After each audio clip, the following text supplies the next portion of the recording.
मुख्यमंत्री फडणवीस आज दिल्लीला जाणार। भाजपच्या खेत समितीच्या बैठकीला उपस्थित राहणार। बिहारमधील जागा वाटप आणि उमेदवार यादीवर शिक्कामोर्तब होण्याची शक्यता।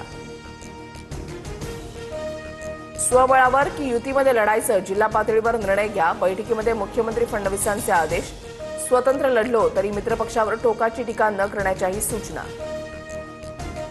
हेवे दावे ठेवू नका, नागरिकांची कामं पूर्ण करा, तरच लोक तुमच्याकडे समस्या विश्वासाने घेऊन येतील। पालिका निवडणुकांच्या पार्श्वभूमीवर शिंदेंचा पदाधिकाऱ्यांना कानमंत्र। हेलिकॉप्टरनं शेतामध्ये जातो, भाजी कापतो की रेडा कापतो माहिती नाही, हाच माणूस दगा देणार, अनंत तरे म्हणाले होते। ठाकरेंची शिंदेंवर टीका। उंबरठा न ओलांडणारे आता हंबरडा फोडतायत। उपमुख्यमंत्री शिंदेंची उद्धव ठाकरेंवर टीका। तर 50 खोके घेतलेल्यांकडे 50,000 हेक्टरी मागतोय उद्धव ठाकरेंचं उत्तर। 2014 मध्ये अचानक भाजपनं युती तोडली, शिवसेना भाजप युती तुटली, तेव्हाच भाजपचा शिवसेना तोडायचा डाव होता, उद्धव ठाकरेंचा आरोप। तेव्हाच्या नेत्यांच्या राजकीय दबावापोटी क्लीन चिट नंतर घायवळला पासपोर्ट मिळाला। कुणाचा दबाव होता? निवडणुकीमध्ये घायवळनं कुणाचं काम केलं? फडणवीसांकडून सवाल उपस्थित। सुजय विखेंसाठी मुख्यमंत्र्यांच्या सभेमध्ये सचिन घायवळ व्यासपीठावर। मुख्यमंत्र्यांनी भाषणाआधी सचिन घायवळचं नावही घेतलं। रोहित पवारांनी व्हिडिओच दाखवला। निलेश घायवळला पासपोर्ट कसा मिळाला? पोलीस व्हेरिफिकेशन कुणी दिलं? अमित शहांकडे मुद्दा मांडणार सुप्रिया सुळेंची माहिती। रवींद्र धंगेकरांची आज पत्रकार परिषद। निलेश घायवळ प्रकरणामध्ये रवींद्र धंगेकर आणखीन एक खुलासा करणार। घायवळ प्रकरणामध्ये रवींद्र धंगेकरांची एकनाथ शिंदेंकडून कानउघडणी। सूत्रांची माहिती, तर गुन्हेगारी कमी करण्यासाठी आवाज उठवत असेल तर माझे नेते मला अडवणार नाहीत, धंगेकरांचं उत्तर। दंगेकरांच्या बॉस सोबत बोलणार, दंगेकरांच्या प्रश्नावर फडणवीसांचं उत्तर। तर आता आपण काँग्रेसमध्ये नाही हे दंगेकरांच्या लक्षातच येत नाही, अजित पवारांचा टोला। आम्ही उद्धव ठाकरेंना रस्त्यावर उतरू देणार नाही, शेतकऱ्यांना योग्य मदत करू, शेतकऱ्यांसाठी पुन्हा रस्त्यावर उतरू, या ठाकरेंच्या वक्तव्यानंतर फडणवीसांचं उत्तर।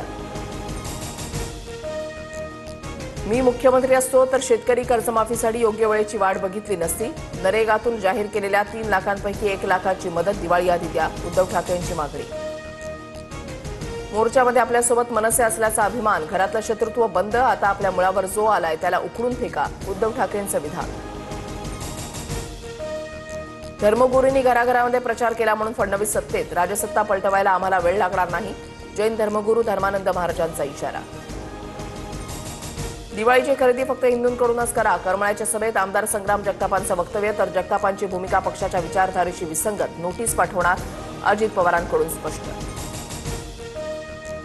संभाजी भिडेंकडून मुख्यमंत्री फडणवीसांना डिसेंबरमधील कार्यक्रमाचं निमंत्रण, तर शक्य असल्यास कार्यक्रमाला येऊ असं भिडे गुरुजींना सांगितलं, फडणवीसांची प्रतिक्रिया।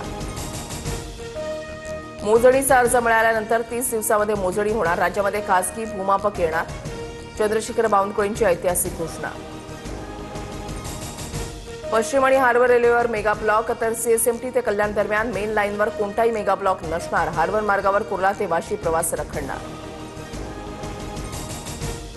पिंपरी चिंचवडमध्ये भरधाव दुचाकीची कारला भीषण धडक, सुदैवाने हेल्मेट असल्यानं दुचाकी चालक किरकोळ जखमी, अपघाताचा सीसीटीव्ही व्हायरल। सांगलीमध्ये पोलीस हवालदारानं छापल्या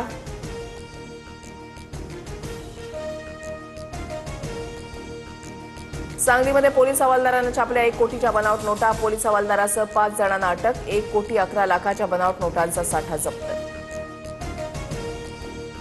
सोन्याच्या दरामध्ये 1,100 तर चांदीच्या दरामध्ये 3,000ची वाढ, सोनं 1,27,000 प्रति तोळा, तर चांदी 1,74,000वर।